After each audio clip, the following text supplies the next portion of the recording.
కూడి వచ్చిన మీ అందరికీ మన రక్షకుడు ప్రభు అయిన యేసుక్రీస్తు వారి అతి శ్రేష్టమైన పరిశుద్ధమైన నామములో అందరికీ శుభములు వందనములు తెలియజేయుచున్నాను.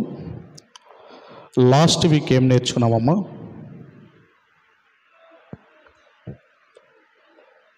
Sir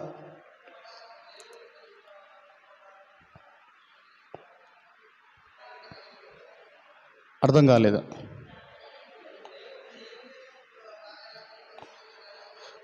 right, very good very good. అది కృతజ్ఞత అంటే దేవునికి మనము కృతజ్ఞత చెల్లించాలి అని, మనుషుల పట్ల కృతజ్ఞత కలిగి ఉండాలి అని వినని వారైతే మన యూట్యూబ్ ఛానల్లో ఉంది, మంచి అంశం అండి. అటు దేవుని పట్ల ఇటు మనుషుల పట్ల కృతజ్ఞత కలిగిన వ్యక్తి ఆ భక్తుడి గురించి చెప్పాను.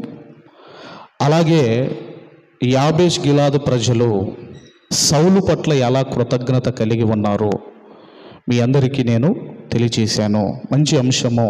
ఎందుకంటే కృతజ్ఞత అంటే ఏదో ధన్యవాదాలండి, థ్యాంక్స్ అండి చెప్పటం కాదండి. కృతజ్ఞత అంటే ఎవరైనా మనకు ఉపకారం చేసినప్పుడు వారికి ప్రత్యుపకారము చేయటమే. అదే కృతజ్ఞత అన్నదానికి డెఫినేషన్ అనుకోండి, మీనింగ్ అనుకోండి. ఒకవేళ మరి ఆయన లేడనుకోండి, మనకు చేసిన ఆయన సహాయం చేసిన ఆయన లేకపోతే వారి కుటుంబానికి చెయ్యాలి అని మనమందరం కూడా దావీదు మెఫీబోషెతుకు అంటే యోనాతాను కుమారునికి చేస్తాడు. అవన్నీ కూడా గత వారం మనమందరం కూడా విన్నాము. ఇక ఈరోజు మనము నేర్చుకునే ఒక అద్భుతమైన అంశము, టాపిక్ ఏంటంటే, దయచేసి మనసు పెట్టి మీరందరూ వినవలసిందిగా నేను మనవి చేస్తున్నాను. క్రీస్తు రెండవ రాకడలో ఆ విశ్వాసులు ఉంటారా అన్నది ఈరోజు మనమందరం కూడా నేర్చుకోబోతున్నాం. చాలా జాగ్రత్తగా మీరందరూ కూడా వినవలసిందిగా మనవి చేస్తున్నాను. మరొకసారి చెబుతున్నాను, క్రీస్తు రెండవ రాకడలో ఆ విశ్వాసులు ఉంటారా అన్నది ఈరోజు మనమందరం కూడా నేర్చుకోబోతున్నాం. ఆ విశ్వాసులు వేరు, అవిశ్వాసం వేరు.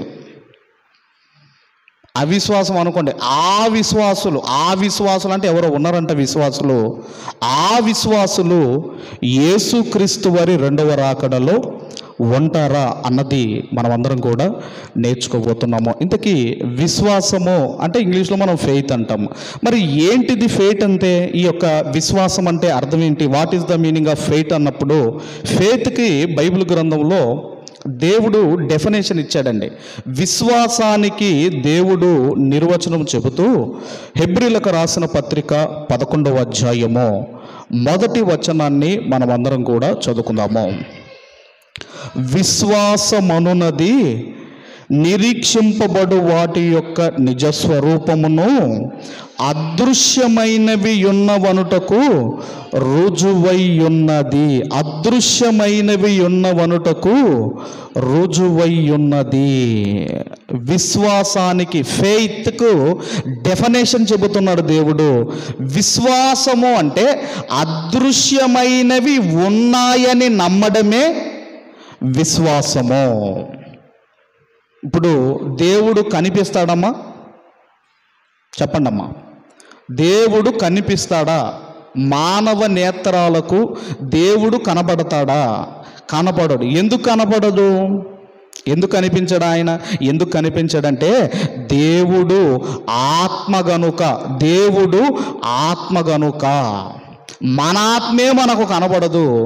దేవుడు ఆత్మ గనుక ఆయనను ఈ మానవ నేత్రాలు చూడలేవు. ఎందుకంటే వీటికి ఒక లిమిట్ ఉంది, ఒక పరిధి ఉంది. ఈ నేత్రాలు ఎంతవరకు చూడగలవు అంతవరకే చూడగలవు. అలాంటిది దేవుడు ఆత్మ, ఆయనను ఇదిగోనండి మనం చూడలేము. మరి ఉన్నాడంటే ఉన్నాడు. అలాగే పరలోకం ఎవరైనా చూసామా అమ్మ? చూడలేదు. నరకం ఎవరైనా చూసామా? చూడలేదు. అంటే పరలోకము, నరకము, దేవుడు, సాతాను ఇవన్నీ కనబడకపోయినా ఉన్నాయని నమ్మడమే విశ్వాసం. అందుకే అంటున్నాడు అదృశ్యమైనవి ఉన్నవనుటకు రుజువై ఉన్నది. నేను మీకు మెదడు లేదండి అంటాను,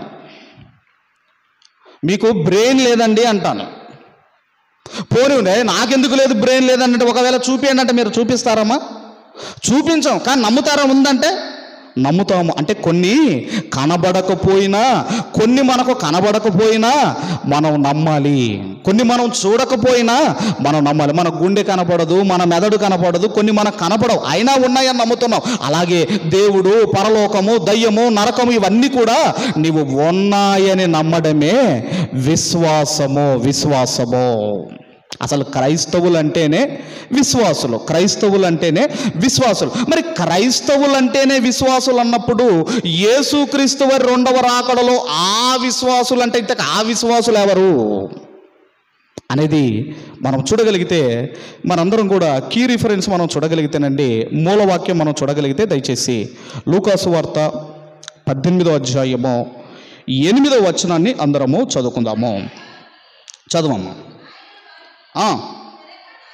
త్వరగా న్యాయము తీర్చును వారి విషయమే కదా, ఆయన దీర్ఘశాంతము చూపుచున్నాడని మీతో చెప్పుచున్నాను. ఇక్కడి నుంచి అందరూ అండర్లైన్ చేసుకోండి. అయినను మనుష్య కుమారుడు వచ్చినప్పుడు ఆయన భూమి మీద విశ్వాసము కనుగొనునా. యేసుక్రీస్తు వారు రెండవసారి ప్రత్యక్షమైనప్పుడు భూమి మీద అసలు విశ్వాసులు ఉంటారా అంటే దాని అర్థం ఏంటంటే ఉండరు అని దాని అర్థము. ఎందుకు ఉండరండి? యేసుక్రీస్తు వారు రెండోసారి వచ్చినప్పుడు, భూమి మీదకి వచ్చినప్పుడు విశ్వాసులు ఎందుకు ఉండరండి అంటే, ఎందుకంటే యేసుక్రీస్తు వారి ఆ రెండవ రాకడప్పుడు ప్రజలు ఎలా ఉంటారో ఇంతకుముందు మీరు చదివారు. మత్తయి సువార్తలో కూడా మీరు చూడగలిగితే ఒకసారి మత్తయి సువార్త 24వ అధ్యాయము, మత్తయి సువార్త 24వ అధ్యాయము దయచేసి 37 మనము చదువుకుందాము. 24:37 నుంచి 39 వరకు మనము చదవమ్మా. నోవాహు దినములు ఏలాగు ఉండెనో మనుష్య కుమారుని రాకడయును అలాగే ఉండును. అంటే నోవాహు దినములు ఎలా ఉంటాయో మనుష్య కుమారుడిని రాకడ దినములు కూడా అలాగే ఉంటాయి. రైట్. తర్వాత జల ప్రళయమునకు ముందటి దినములలో నోవాహు ఓడలోనికి వెళ్ళిన దినము వరకు వారు తినుచు త్రాగుచు పెండ్లి చేసుకొనుచు పెండ్లికిచ్చుచూ నుండిరి. జల ప్రళయము వచ్చి అందరినీ కొట్టుకొని పోవు వరకు ఎరగకపోయిరి. అలాగుననే మనుష్య కుమారుని రాకడ ఉండును. అంటే యేసుక్రీస్తు వారి రెండవ రాకడలో ఈ పనుల్లో మనుషులు బిజీగా ఉంటారటండి. ఒకటి ఏంటంటే తినుచు. ఒకప్పుడు టిఫిన్లు అనేటివి మార్నింగే ఉండేటివండి. ఇప్పుడు మీరు 11 గంటలకు వెళ్ళినా, 12 గంటలకు వెళ్ళినా, మధ్యరాత్రి 12 గంటలకు వెళ్ళినా మీకు టిఫిన్లు దొరుకుతాయి. అవునమ్మా? ఓ టైం లేదు ఇప్పుడు. అందుకే ఏదైనా బిజినెస్ ఒకవేళ ఎవరైనా పెట్టుకోవాలనుకుంటే 2 బిజినెస్లు అండి. ఒకటి హోటల్ బిజినెస్ కానివ్వండి, రెండవది బట్టల బిజినెస్ కానీ. ఇక్కడ చూడండి కిటకిటలాడిపోతారు జనాలు. ఒకటి హోటలు, లేదంటే బట్టలు. బట్టలు. ఆ వరంగల్కి వెళ్ళండి, ఎలా ఉంటుందో పబ్లిక్. పండుగల టైంలో వెళ్ళండి. అంటే జనాలు రెండవ రాకడలో ఎలా ఉంటారు అంటే, ఇదిగోనండి తినుచు, ఇక రెండోది అంటున్నాడు తాగుచు. మొన్న పండుగ వచ్చింది కదండి, సెప్టెంబర్ 29, 30, అక్టోబర్ 1. ఈ 3 రోజుల్లో ఎంత స్టాక్ అమ్ముడుపోయిందో తెలుసా? 700 కోట్ల మద్యం అమ్ముడుపోయిందటండి. ఎన్ని రోజుల్లో? 30, 29, 30, అక్టోబర్ 1. ఈ 3 రోజుల్లో 700 కోట్ల మద్యం అమ్ముడుపోయిందంట. 700 కోట్ల మద్యము అంటే మీరు అర్థం చేసుకోండి. రెండవ రాకడలో తినుచు తినుచు తినుచు. మొన్న ఈ మధ్య అనుకుంటా వాట్సాప్లో సోషల్ మీడియాలో చూశాను, భార్యాభర్తల మధ్య ఇద్దరికి గొడవైందండి. గొడవైన తర్వాత ఆ గొడవలో భాగంగా భార్య ఏం చేసిందంటే బలవన్మరణానికి పాల్పడింది. ఎందుకమ్మా బలవన్మరణానికి పాల్పడిందంటే, ఎందుకంటే మటన్ కూర విషయంలో గొడవ జరిగిందట. మొత్తం మీద గొడవ పెట్టుకున్నారు. మొత్తం మీద ఈమెకి ఏమైందేమో ఊరు పోసుకొని చచ్చిపోయింది.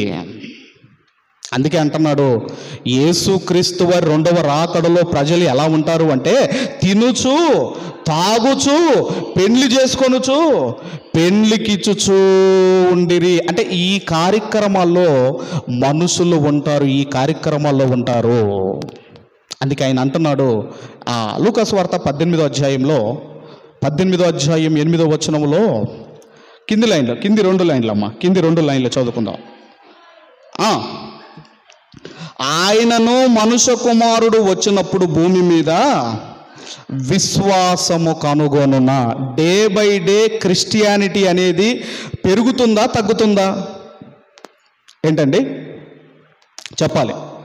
డే బై డే క్రిస్టియానిటీ అనేది పెరుగుతుందా తగ్గుతుందా అంటే పెరుగుతుంది.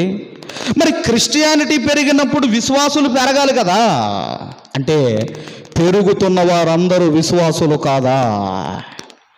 ఆయన అంటున్నాడు రెండవ రాకడలో అసలు భూమి మీద విశ్వాసులు ఉంటారా? భూమి మీద అన్న పదం దగ్గర ఫుట్ నోట్లో 2 అని ఉందో చూడండి. ఏమనుందో చూడండి. ఏమనుందండి అక్కడ? ఆ విశ్వాసము. అందుకే మన టైటిల్ ఏంటంటే క్రీస్తు రెండవ రాకడలో ఆ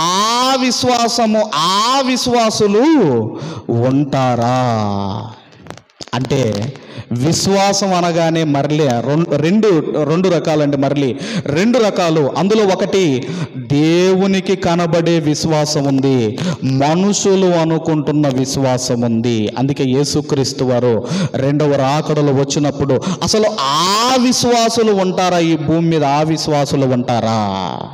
ఇంతకీ ఆ విశ్వాసులు ఎలా ఉంటారు అన్నప్పుడండి, బైబిల్ గ్రంథంలో కొంతమంది భక్తులు దేవుని కొరకు ఎంత భక్తిగా బ్రతికారో మనకు అర్థం కావాలి. ఎందుకంటే దేవుణ్ణి నమ్మడం వేరు, దేవుణ్ణి నిజముగా నమ్మడం వేరు. మరి ఇప్పుడు ఆ విశ్వాసులు ఎలా దేవుని పట్ల బ్రతికారో అది మనకు తెలియాలి అంటే, ఎవరినైనా భక్తులను బైబిల్లో మనం చూడాలంటే కొంతమంది భక్తులను బైబిల్లో మనం చూడాలి. చాలా ఉన్నాయి. అందులో ఈరోజు మన సమయానికి సంబంధించి మన సమయం దాన్ని బట్టి కొంతమంది భక్తులను మనము ఆలోచిద్దాము. మనం ఏం ఆలోచిస్తున్నట్టే ఆ విశ్వాసం, అలాంటి విశ్వాసులు యేసుక్రీస్తు వారు రెండవ రాకడలో ఉంటారో అలాంటి కొంతమంది భక్తులను మనం అందరం కూడా చూద్దాం. ముందుగా ఎహెజ్కేలు గ్రంథము, బైబిల్ గ్రంథంలో ఉండి ముందుగా ఎహెజ్కేలు గ్రంథము 4వ అధ్యాయము, ఎహెజ్కేలు గ్రంథము 4వ అధ్యాయము దయచేసి 4వ వచనము నుండి మనము చదువుకుందాము. మరియు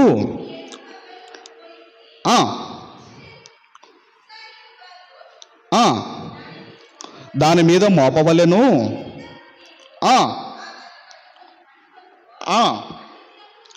అన్ని దినములు నీవు వారి దోషములను భరింతువు, ఇశ్రాయేలు వారి దోషములను నీవు భరించున్నట్లుగా వారు దోషము చేసిన సంవత్సరముల లెక్క చొప్పున నీకు 390 దినములు నిర్ణయించి ఉన్నాను.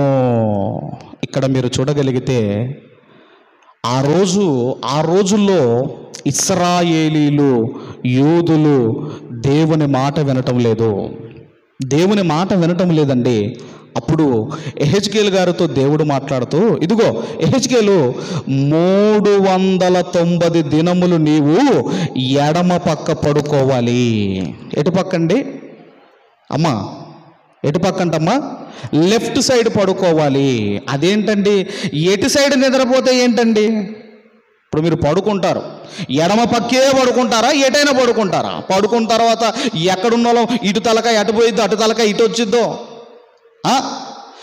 దేవుడు అంటున్నాడు, నీవు 390 దినములు ఎడమ పక్క పడుకోవాలి. నీకు నిద్ర పట్టినా, నీకు నిద్ర పట్టకపోయినా, నీ నడుము లాగేసినా నీవు ఎడమ పక్క 390 దినములు నువ్వు పడుకోవాలి.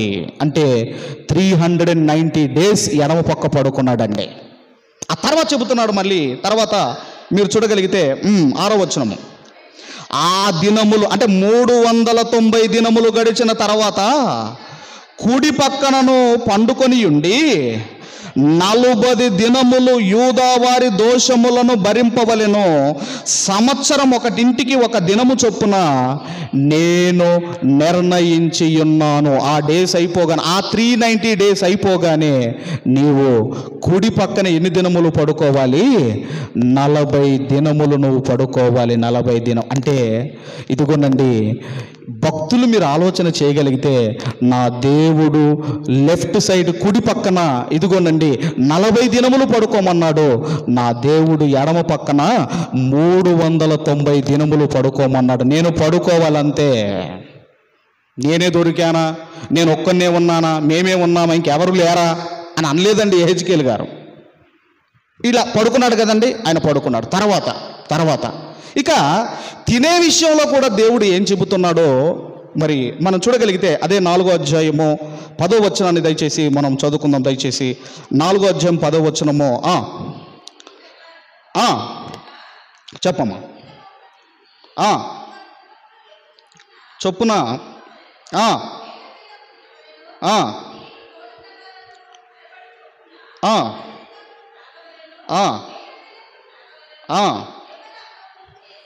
యవల అప్పములు చేసి వారు చూచుచుండగా దాన్ని మనుష్య మలముతో కాల్చి భుజింపవలెను.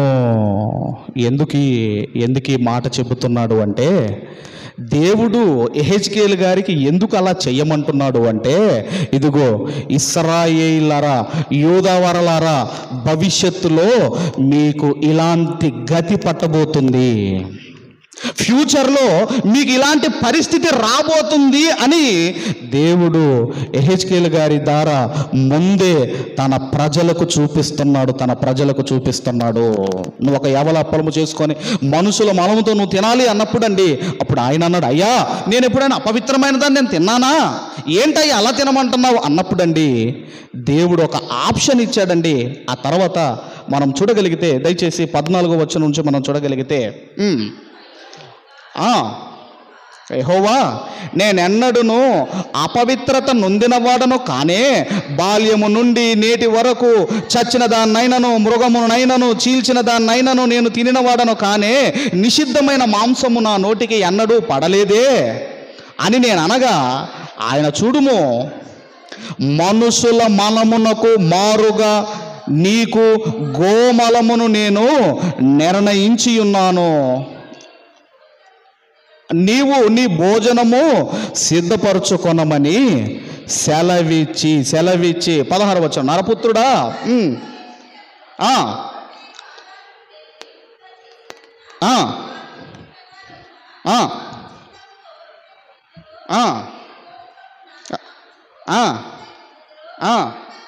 చాలమ్మా. అప్పుడు దేవుడు అన్నాడు, సరే నీవు గోమలముతో దాన్ని భుజించాలి. ఎందుకు ఇదిగోనండి కుడి పక్క పడుకోమంటున్నాడు, ఎడమ పక్క ఎందుకు పడుకోమంటున్నాడు, యవల అప్పమును ఎందుకు ఇదిగో గోమలముతో తినమంటున్నాడు అంటే, ఇదిగో ఇశ్రాయేలులారా, యూదావారలారా, మీకు భవిష్యత్తులో ఇలాంటి గతి మీకు పట్టబోతుంది, జాగ్రత్త అని ఒక ప్రవక్త ద్వారా దేవుడు చూపిస్తున్నాడు. ఇదొకటి అయింది కదండి. ఇంకొకటి సందర్భం మీరు చూడగలిగితే, యెహెజ్కేలు గ్రంథము 24వ అధ్యాయము, యెహెజ్కేలు గ్రంథం 24వ అధ్యాయము 15వ వచనం నుంచి దయచేసి మనం అందరం కూడా చదువుకుందాం. ఈలాగు సెలవిచ్చాను, నరపుత్రుడా, నీ కన్నులకింపైన దానిని నీ యొద్ద నుండి ఒక్క దెబ్బతో తీసివేయబోచున్నాను. నీ వంగలార్చవద్దు, ఎడవద్దు, కన్నీళ్లు విడవవద్దు. దేవుడు అంటున్నాడు, యెహెజ్కేలు నీ కన్నులకు ఇంపైనది నేను ఒక్క దెబ్బతో తీసేయాలనుకుంటున్నాను అన్నప్పుడు ఆయన అన్నాడు, తీసేయ్యా అన్నాడు. అప్పుడు మరి యెహెజ్కేలు గారి కన్నులకు ఇంపైనదేంటో తర్వాత చెబుతున్నాడు. దయచేసి 18వ వచనం మనం చదవగలిగితే, ఉదయమందు జనులకు నేను ప్రకటించి తిని సాయంకాలమున నా భార్య చనిపోగా ఆయన నాకు ఆజ్ఞాపించున్నట్లు మరునాటి ఉదయమున నేను చేసి తిని అంటే ఇదిగో యెహెజ్కేలు ఒక్క దెబ్బతో నీ కన్నులకు ఇంపైన నీ భార్యను నేను తీసేయాలనుకుంటున్నా అంటే తీసేయ్యా అన్నాడు. అయితే నీవు అంగలార్చవద్దు, నువ్వు ఏడవవద్దు, నీవు కన్నీళ్లు విడవవద్దు. అంటే భార్య చనిపోతే ఏడవలేదండి. అంటే ఇవన్నీ నేను మీకు ఎందుకు చెబుతున్నాను అంటే, యెహెజ్కేలు గారు ఆయన తన కోసం బ్రతకటం లేదు, దేవుని కోసం బ్రతుకుతున్నాడు. అదండి విశ్వాసం అంటే. నువ్వు ఏడవద్దంటే ఏడవలేదు, నువ్వు కుడివైపున పడుకోవాలంటే కుడివైపున పడుకున్నాడు. నువ్వు మనుషుల మలం కాదు, ఇదిగో గోమలముతో తినాలి అంటే గోమలము. ఆయన తన కోసం బ్రతకటం లేదు, దేవుని కోసం బ్రతుకుతున్నాడు. నన్ను అర్థం చేసుకుంటాడు యెహెజ్కేలు, నన్ను అర్థం చేసుకుంటాడు అని. ఇదిగోనండి, ఈ బంధాలు, ఈ బంధుత్వాలు ఇవి శాశ్వతం కాదు గనుక ఆయన అంటున్నాడు, తీసేయ్యా, ఒక్క దెబ్బతో తీసేయమంటే తన భార్య చనిపోయిందండి. చనిపోయినా కూడా ఏడవలేదు, అంగలార్చలేదు, ఆయన కన్నీరు కార్చలేదు. అది విశ్వాసం అంటే. అది భక్తి అంటే అదండి భక్తి అంటే. దేవుడు చెప్పింది ఏదైతే తూచా తప్పకుండా నువ్వు పాటిస్తున్నావో అది భక్తి అంటే. అదే దాన్ని అంటారు విశ్వాసం అంటే. ఇది యెహెజ్కేలు గారి గురించి అయితే, ఇక మరొక భక్తుని గురించి మీరు చూడగలిగితే దయచేసి పెద్ద ప్రవక్తలో మరొక ప్రవక్త యెషయా గ్రంథము 20వ అధ్యాయము, యెషయా గ్రంథం 20వ అధ్యాయము 2-3 వచనాలు మనమందరం కూడా చదువుకుందాం. 2-3 వచనాలు మనమందరము చదువుకుందాం. ఆ కాలమున యెహోవా ఆమోజు కుమారుడునైన యెషయా ద్వారా ఈలాగు సెలవిచ్చెను, నీవు పోయి నీ నడుము మీద గోనెపట్ట విప్పి నీ పాదముల నుండి జోళ్ళు తీసివేయుము. అతడు అలాగు చేసి దిగంబరి అయి జోళ్ళు లేకయే నడుచుచుండగా యెహోవా నా సేవకుడైన యెషయా ఐగుప్తును గూర్చియు కూషును గూర్చియు సూచనగాను సాదృశ్యముగాను 3 సంవత్సరములు దిగంబరి అయి జోడు లేకయే నడుచుచున్న ప్రకారము. ఇక యెషయా గారి గురించి చెబుతూ యెషయాతో అంటున్నాడు, నీ బట్టలు తీసేయాలి, రెండోది నీ కాళ్ళకు చెప్పులు ఉండకూడదు, నీ కాళ్ళకు జోళ్ళు ఉండకూడదు. బట్టలు లేకుండా చెప్పులు లేకుండా తిరుగుతుంటే ఆ వ్యక్తిని ఏమంటారండి? పిచ్చోడు అంటారు. అవునా కదా? ఈరోజు చర్చికి రావాలి అంటే ఐరన్ ఉండాలి బట్టలు. పోనీ మోకాల మీద ఉండాలంటే ఎక్కడ బట్టలు నలిగిపోతాయని మోకాల మీద కూడా ఉండటం లేదు, ప్రార్థన చేయటం లేదు. ఎందుకంటే మనము మోకరించి ప్రార్థన చేయటం అన్నది దేవుణ్ణి మనము గౌరవించటం. మరి ఇక్కడ మీరు ఆలోచన చేయగలిగితే ఆయనకు చెప్పులు లేవు, ఆయనకు బట్టలు లేవు. అలా ఎన్ని రోజులు ఉన్నాడు? ఎన్ని సంవత్సరాలు ఉన్నాడు? 3 సంవత్సరాలండి. 3 నా దేవుడు చెప్పాడు నేను చెయ్యాలి, నా దేవుడు చెప్పాడు నేను చెయ్యాలి. అది విశ్వాసం అంటే. అదండి విశ్వాసం అంటే. అందుకే ఇదిగోనండి, భక్తులు, బైబిల్లో ఉన్న భక్తులు వారి కోసం బ్రతకలేదండి, కేవలము దేవుని కోసం మాత్రమే బ్రతికారు. అందుకే వాళ్ళలో కనబడుతున్నది ఆ విశ్వాసము. తర్వాత మరొక భక్తుడు కూడా మీరు చూడగలిగితే హోషేయ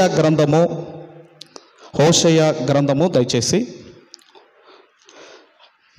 1వ అధ్యాయము 2వ వచనం నుంచి మనం చదువుకుందాం. 1వ అధ్యాయము 2వ వచనం నుంచి. హోషేయ గ్రంథము.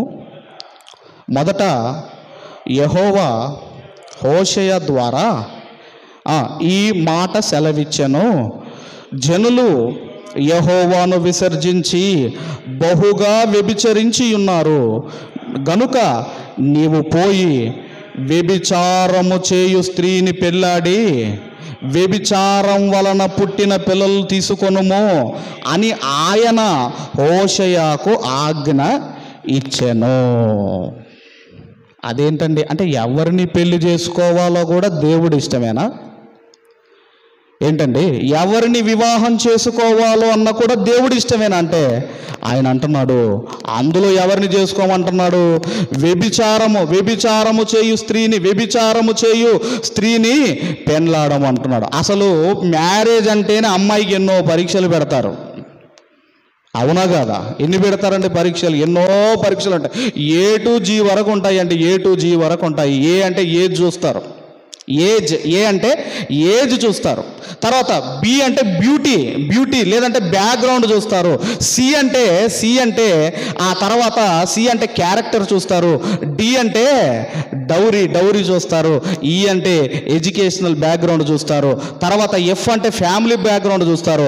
అసలు జి అంటే మాత్రం చూడరు. జి అంటే గాడ్ అంటే గుణవతి అయిన భార్యను తెచ్చుకోమన్నాడు ఆయన. ఏ భార్యను తెచ్చుకోమన్నాడు అంటే గుణవతి అయిన భార్యను తెచ్చుకోమన్నాడు. ఈ మధ్యకాలంలో ధనవతి అయిన భార్యను తెచ్చుకుంటున్నారు. చెప్పులు అరిగిపోయే వరకు గుణవతిని తెచ్చుకోమన్నాడు దేవుడు. ఇక్కడ కూడానండి ఆయన అంటున్నాడు నీ ఎవరిని వివాహం చేసుకోవాలనంటే ఆయన చెబుతున్నాడు వ్యభిచారము చేయు స్త్రీని. ఇప్పుడు ఈయన ఏమని చెప్పుకోవాలి? ఎవరైనా బాగా పురుషులతో తిరిగిన ఎవరైనా అమ్మాయి ఆ స్త్రీ ఉంటే చూడండి అని చెప్పుకోవాలి. ఒక భార్య పరాయి పురుషుడితో మాట్లాడితేనే తట్టుకోలేమే, మరి అలాంటిది హోషేయకు దేవుడు చెబుతున్నాడు వ్యభిచారము చేయు స్త్రీని వివాహం చేసుకో అనగానే ఆయన చేసుకున్నాడా? 3వ వచనం త్వరగా.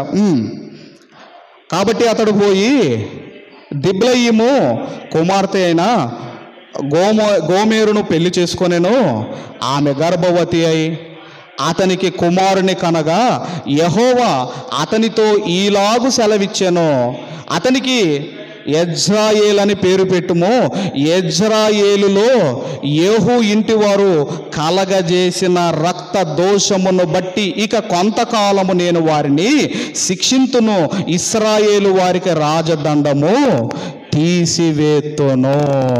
ఇక మొత్తం మీద కుమారుడు పుట్టాడండి. కుమారుడు పుట్టిన తర్వాత యెజ్రాయేల్ అని పేరు పెట్టమన్నాడు. అంటే ఏ పేరు పెట్టాలో కూడా దేవుడి ఇష్టమే, ఎవరిని చేసుకోవాలో కూడా దేవుడి ఇష్టమే. ప్రవక్తల జీవితాలు, భక్తులలో దేవుని పట్ల వారికి ఉన్న నా దేవుడు చేసుకోమన్నాడు, నేను చేసుకోవాలంతే. నా దేవుడు ఈ పేరు పెట్టమన్నాడు, ఈ పేరు నేను పెట్టాలి. ఈరోజు పేర్ల కోసం పోలీస్ స్టేషన్ దాకా వెళ్తాను, నేను ఈ పేరు పెడతానంటే ఆయన ఆ పేరు పెడతానని ఈ పేర్ల విషయంలో పోలీస్ స్టేషన్ దాకా కూడా కేసులు వెళ్ళిన రోజులు కూడా ఉన్నాయి. ఆ తర్వాత కూడా కూతురు పుట్టిందండి, కుమార్తె పుట్టింది. 6వ వచనంలో పిమ్మట ఆమె మరలా గర్భవతి అయి కుమార్తెను కనగా యెహోవా అతనికి సెలవిచ్చినదేమనగా దీనికి లోరుహామ అనగా జాలి నందనిది అని పేరు పెట్టుము. ఇక మీదట నేను ఇశ్రాయేలు వారిని క్షమించను, వారి ఎడల జాలిపడను. పిల్లలకు ఏ పేర్లు పెట్టాలో దేవుడి ఇష్టమే, ఎవరిని వివాహం చేసుకోవాలో దేవుడి ఇష్టమే, ఎలా పడుకోవాలో, ఏం తినాలో, ఎలా ఉండాలో అన్ని దేవుడి ఇష్టమే. అంటే అది భక్తులలో కనబడుతున్న విశ్వాసము. అదండి విశ్వాసం అంటే వీళ్ళండి భక్తులు అంటే వీళ్ళు. ఇంకొక చివరిగా మనం చూడగలిగితే యెషయా గ్రంథంలో యెషయా గ్రంథము 53వ అధ్యాయము, యెషయా గ్రంథము 53వ అధ్యాయము దయచేసి 10వ వచనాన్ని మనం అందరం కూడా చదువుకుందాం. 10వ వచనం అతనిని నలగగొట్టుటకు యెహోవాకు ఇష్టమాయెను. ఎవరిని నలగొట్టుటకు? ఎవరినండి? నలగొట్టుడు అంటే చితగొట్టుడు. నలగొట్టుడు అంటే ఏంటండి? ఎలా నలిగిపోయాడు ఆయన? మనము ద్రాక్షరసం మనం తీసుకుంటున్నాం కదా, ద్రాక్షరసం. ఆ ద్రాక్షలన్నీ మిక్సీలో వేసి తిప్పితే ఎలాగైతే నలిగిపోతాయో, యేసుక్రీస్తు వారిని నలగొట్టుటకు ఆయనకు ఇష్టమాయెను. ఆయనకి ఇష్టమాయెను. మనల్ని నలగొడితే ఊరుకుంటామా? నేనే దొరికానా దేవా అంటాం మనమైతే. కానీ యేసుక్రీస్తు వారైతే నా కుమారుడు నన్ను అర్థం చేసుకుంటాడు. తన ఆఖరి రక్తపు బొట్టు వరకు ఇదిగో ఆయన ధారపోస్తాడు. తన శరీరము ఒక నాగలి దున్నినట్టుగా దున్నబడినా నా కుమారుడు ఓర్చుకుంటాడు. నా కోసము. అందుకంటున్నాడు అతనిని నలగొట్టుటకు యెహోవాకు ఇష్టమాయెను. అందుకే ఆయన అంటున్నాడు, విశ్వాసులు అంటే ఒక యేసుక్రీస్తు, విశ్వాసులు అంటే ఒక యెహెజ్కేలు గారు, విశ్వాసులు అంటే ఒక యెషయా గారు, విశ్వాసులు అంటే ఒక హోషేయ గారు. ఇదిగోనండి, వారిలో కనబడుతుంది చూడండి దేవుడి మాటకు విధేయత కనబడుతుంది. అదిగో అదండి విశ్వాసం అంటే. వాళ్ళను విశ్వాసులు అంటాం. అందుకే యేసుక్రీస్తు వారు రెండవ రాకడలో వచ్చినప్పుడు, ఆయనను మనుష్య కుమారుడు భూమి మీదకి వచ్చినప్పుడు విశ్వాసము కనుగొను. ఇలాంటి విశ్వాసులు ఉంటారా? ఆ రోజే యేసుక్రీస్తు వారు ఉన్నప్పుడే, తర్వాత చదువుకుని లూకాసు వార్త 6:46లో, నేను చెప్పు మాటల ప్రకారం మీరు చేయక ప్రభువా నన్ను పిలుచుట ఎందుకు? ఆ రోజే యేసుక్రీస్తు వారు ఉన్నప్పుడు ఆయన మాట వినటం లేదు.